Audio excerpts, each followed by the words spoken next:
नमस्कार, बहुत स्वागत है। देख रहे हैं नवरात्रि स्पेशल। मैं हूं आपके साथ आपका इष्टो फ्रेंड संतोष संतोषी। 9 अप्रैल को चैत्र नवरात्रि का शुभारंभ हो रहा है। ऐसी स्थिति में घट स्थापना कब किया जाए और घट स्थापना के बाद उस घट में क्या क्या अर्पित किया जाए, यह एक विशेष बात होती है,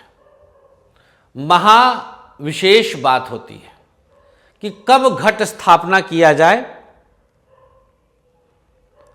जिससे आप सबको वह सकारात्मकता, वह शुभता मिल जाए जिसके लिए आप मां जगदम्बा का आवाहन कर रहे हैं। आज के कार्यक्रम में हम आपको यही बताने जा रहे हैं कि कब आप घट स्थापना करें। पहली चीज, आप उस कलश में क्या क्या डालें एवं मान लीजिए आपको ब्राह्मण नहीं मिलता है, बहुत व्यस्त रहेगा ब्राह्मण उस दिन, जो कर्मकांडी पंडित जी लोग हैं, तो ऐसी स्थिति में स्वतः आप क्या क्या कर सकते हैं। बहुत सामान्य तरीके से हम आपको बताने का प्रयास करते हैं, आप इसको समझें और समझ करके इसे स्वतः घर पर कर सकते हैं। तो पहले आइए हम आपको मुहूर्त बताते हैं कि कितने बजे आप कर सकते हैं। तो सबसे बढ़िया जो मुहूर्त आपके लिए निकल करके आ रहा है वो सुबह 7:35 से लेकर के 8:36 तक ये मुहूर्त रहेगा। तो 9 अप्रैल को 7:35 पर चंद्रमा मेष राशि में प्रवेश करेगा। ध्यान दीजिएगा, मैं आपको कुंडली बना करके मैं दिखाने का प्रयास करूंगा। 9 अप्रैल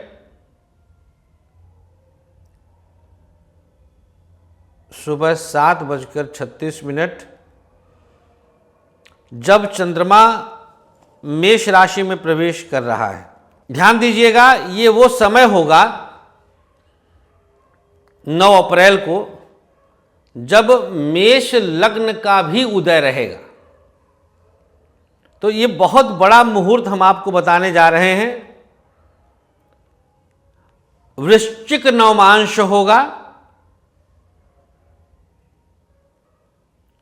चंद्र, बृहस्पति और बुध, शक्ति स्त्री, चंद्रमा, बृहस्पति ज्ञान विद्वता, बुध गणपति, बुद्धि, मस्तिष्क, ब्रेन, ये 3 ग्रह एक साथ मेष राशि में रहेंगे। इन तीनों ग्रहों पर शनिदेव की पूर्ण दृष्टि रहेगी। मीन में तो वैसे भी स्थापित किया ही नहीं जा सकता।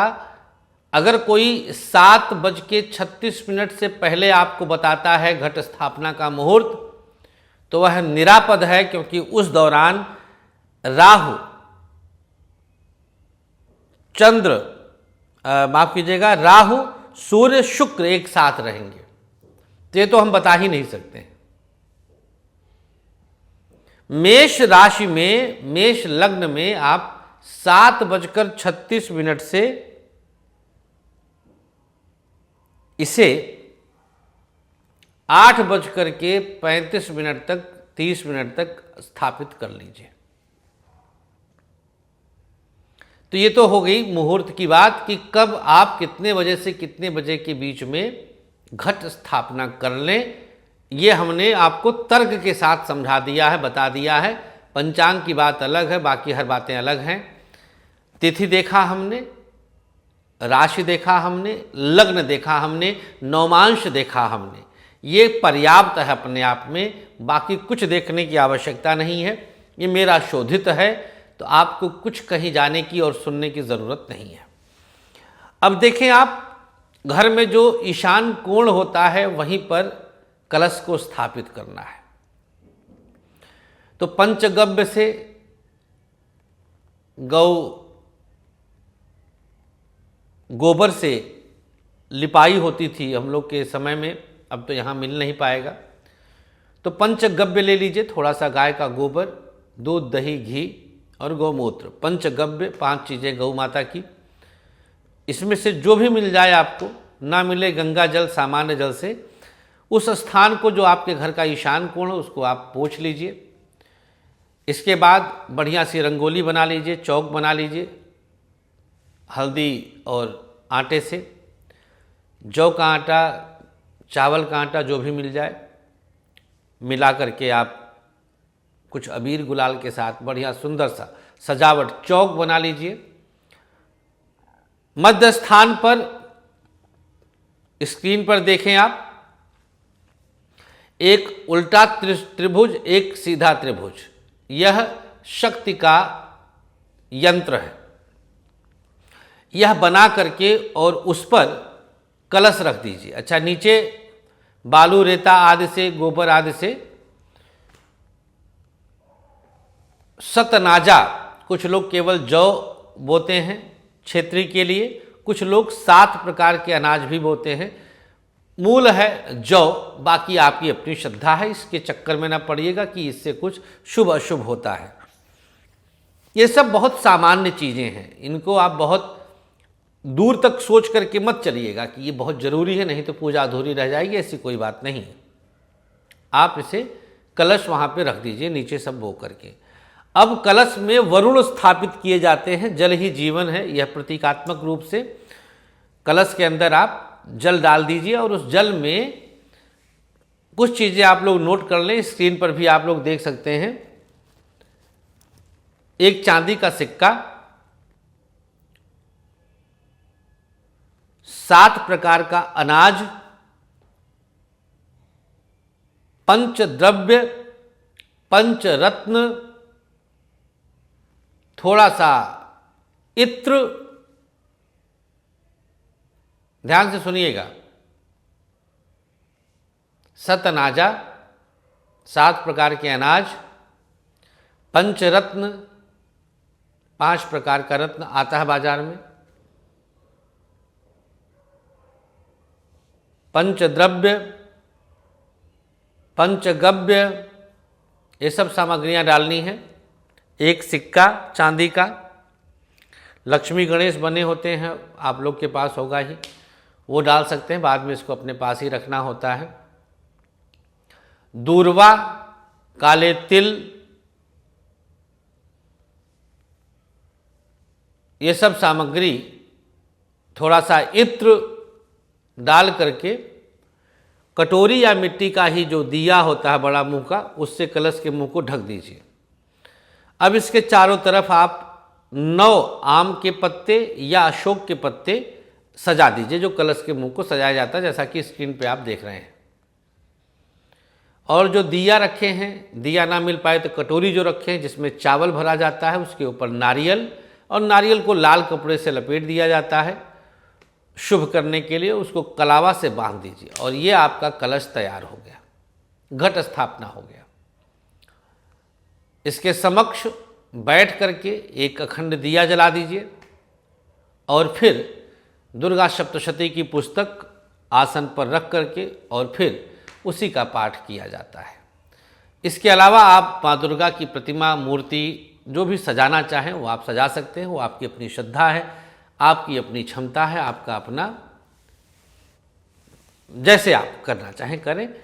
पाठ करते रहें, मन को शांत रखें, शीतल रखें। जितना मन को शांत शीतल रखेंगे उतना ही आपके लिए शुभ रहेगा, उतना ही माँ का प्रभाव रहेगा।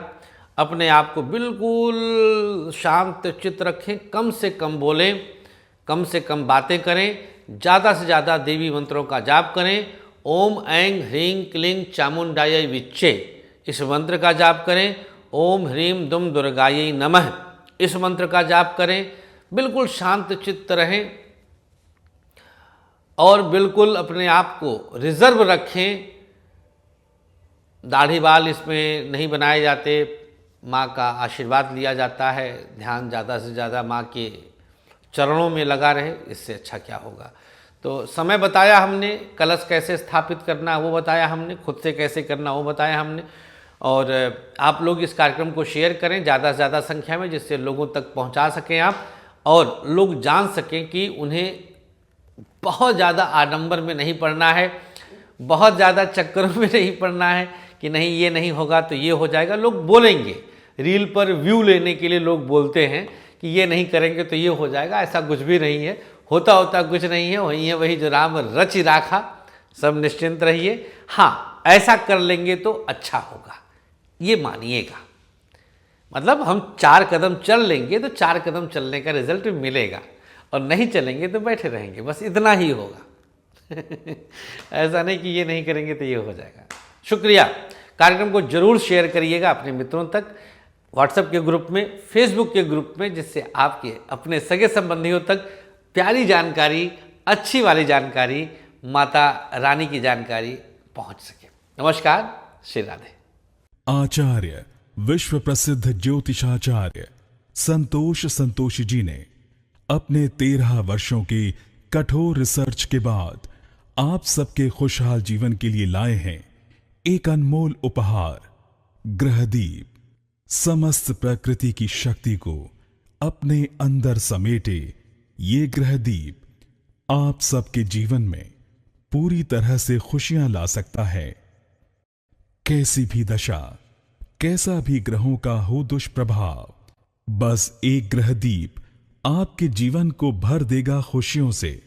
हर समस्या के लिए अलग अलग ग्रहदीप, जैसे नौकरी के लिए सूर्य ग्रहदीप, व्यापार के लिए बुध ग्रहदीप, संतान के लिए संतान गोपाल, धन हेतु महालक्ष्मी, कर्ज कोर्ट विवाद मंगल ग्रहदीप, मॉडलिंग और एक्ट्रेस बनने के लिए शुक्र ग्रहदीप। तो अगर आपको भी खुशियों की चाह है, मंगवाइए अपना खास ग्रहदीप। दीप एक, खुशियां अनेक।